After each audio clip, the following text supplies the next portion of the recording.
ఈ చికెన్ అయితే మగ్గిపోయింది. అందులో పసుపు వేసుకున్నాం కదండి, కొద్దిగా కారం,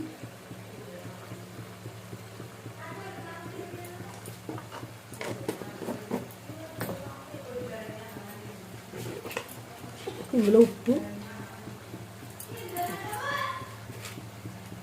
మసాలా వేసుకున్నాం కాబట్టి ఇవన్నీ బాగా కలుపుకోవాలి.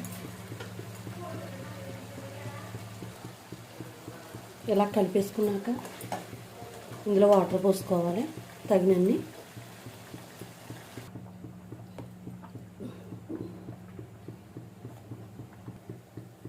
దీన్ని మూత పెట్టి ఉడకేసుకోవాలండి. దీన్ని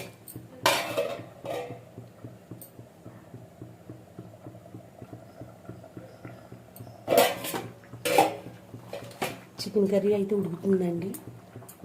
మధ్య మధ్యలో ఒక్కొక్కసారి కలుపుకుంటూ ఉండాలి. దీన్ని మూత పెడదాం.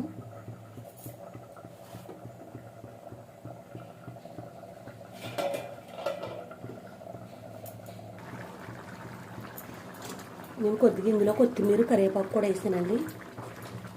అది ఆప్షనల్ అండి, ఎవరికి నచ్చిందో అది వేసుకోవచ్చు. నేనైతే రెండు ఉన్నాయని రెండు వేసాను. నేను ఒకసారి చూసుకుందాం.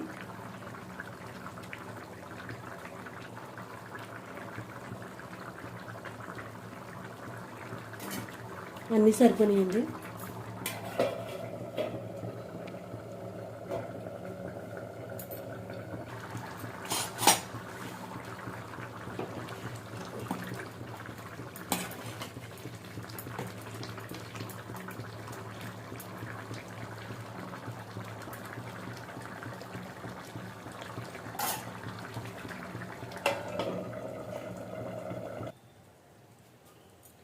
చికెన్ కూర అయితే రెడీ అయిపోయింది.